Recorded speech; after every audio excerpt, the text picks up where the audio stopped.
दोस्तों, आपने सुना होगा कि एशिया की लगभग हर छोटी बड़ी रियासत कभी न कभी किसी न किसी ताकतवर साम्राज्य के अधीन हो चुकी है।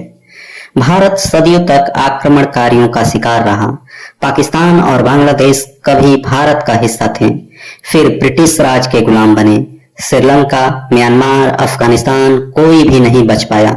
लेकिन इस मानचित्र को ध्यान से देखिए, एक छोटा सा देश नेपाल, जो चीन और भारत जैसे विशाल देशों के बीच बसा है, ना कभी मुगलों का गुलाम बना, ना कभी ब्रिटिशों का, और आज भी अपनी स्वतंत्रता और पहचान के साथ मौजूद है।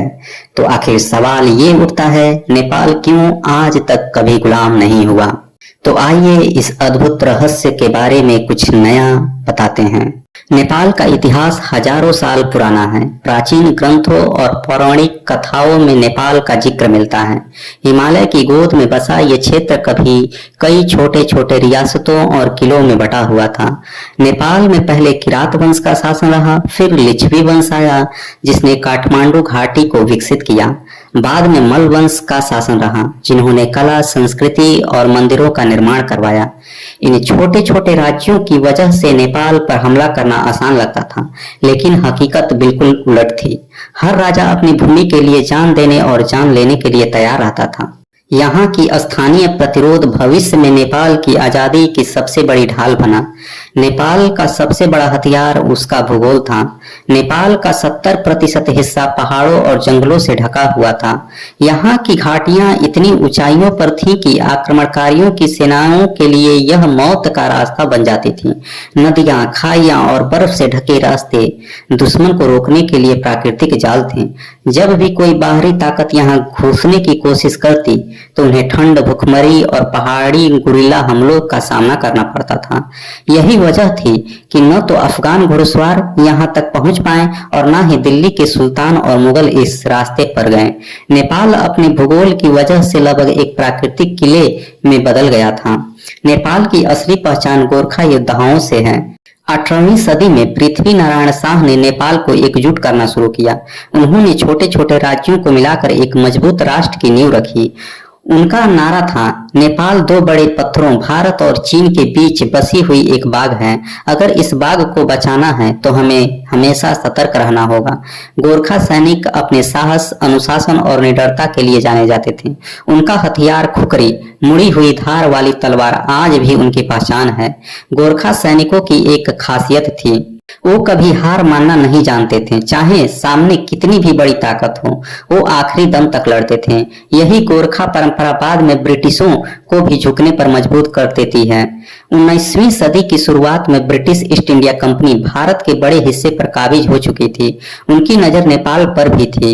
एग्लो नेपाल युद्ध 1814 से 1816 तक अंग्रेजों को लगा कि नेपाल पर कब्जा करना आसान होगा, लेकिन जैसे ही उनकी सेना पहाड़ों में घुसी, गोरखों ने उन्हें चारों ओर चित्त कर दिया।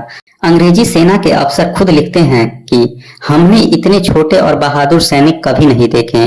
गोरखों ने अंग्रेजों को कई जगह मात दी, लेकिन अंग्रेजों की संख्या और संसाधन ज्यादा थे। 2 साल तक युद्ध चला। आखिरकार 1816 में सुगौली संधि हुई। नेपाल को अपने कई इलाके जैसे सिक्किम, कुमाऊं, गढ़वाल और तराई का बड़ा हिस्सा ब्रिटिशों को देने पड़े, लेकिन सबसे अहम बात यह रही कि नेपाल ने अपनी स्वतंत्रता बचा ली। अंग्रेजों ने महसूस किया कि नेपाल को पूरी तरह जीतना असंभव है, इसलिए उन्होंने गोरखों को दुश्मन की बजाय दोस्त बनाना बेहतर समझा। सुगौली संधि के बाद अंग्रेजों ने गोरखा सैनिकों को अपनी सेना में भर्ती करना शुरू किया। गोरखे ब्रिटिश आर्मी में शामिल हुए। उनकी बहादुरी ने ब्रिटिश साम्राज्य को मजबूती दी।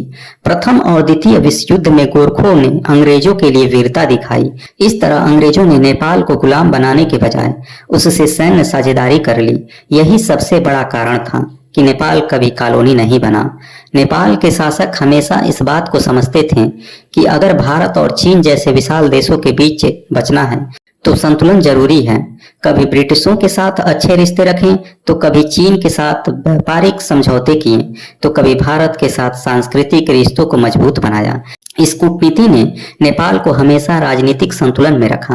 यही कारण है कि कोई भी ताकत नेपाल को सीधा गुलाम नहीं बना सकी।